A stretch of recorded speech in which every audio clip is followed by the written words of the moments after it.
បាទសួស្តីអ្នកទាំងអស់គ្នាថ្ងៃនេះដែរខ្ញុំនឹងបង្ហាញពីរបៀបតម្លើងបំពង់ប្លូតអគ្គិភ័យប្រភេទព្យួរលើ ladder អញ្ចឹងសម្ភារៈទី1ដែលយើងត្រូវមានគឺ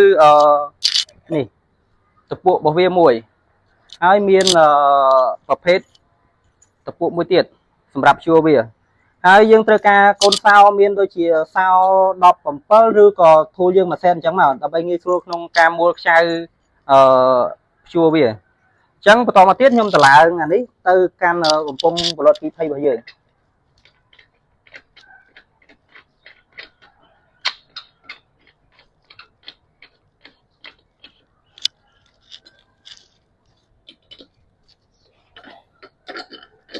ហើយយើងរឹតវាឲ្យណែនអញ្ចឹងមក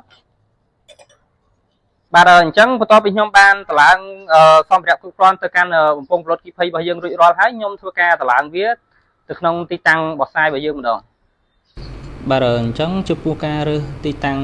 តម្លើងបំពង់ប្លុត20របស់យើងអញ្ចឹងទីតាំងដែលយើងអត្ថភាពបំផុតគឺនៅលើទូ AC អញ្ចឹងយើងដាក់វាចេញពីទូ AC ប្រហែលជា2ទឹកអីមកអញ្ចឹងបើក្នុងករណីដែលមានសាយមាន2ទូបែបនេះហើយមានទូ DC នៅជិតអញ្ចឹង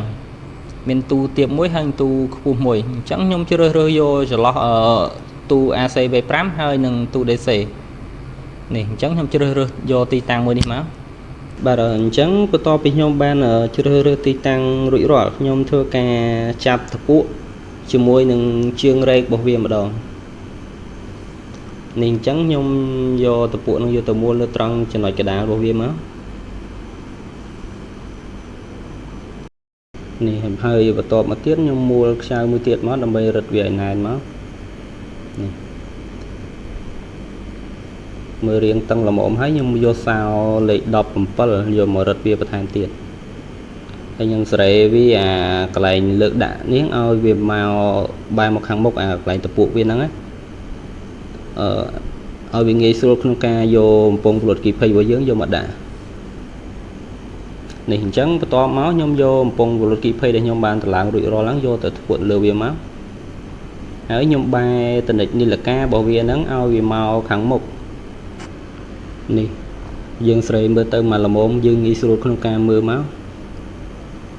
បាទអញ្ចឹងតកតងជាមួយនឹងការតម្លើងបំពង់ប្លុត20ប្រភេទព្យួរនៅលើជើងរែកខ្ញុំសូមបញ្ចប់ត្រឹមប៉ុណ្ណេះអរគុណច្រើន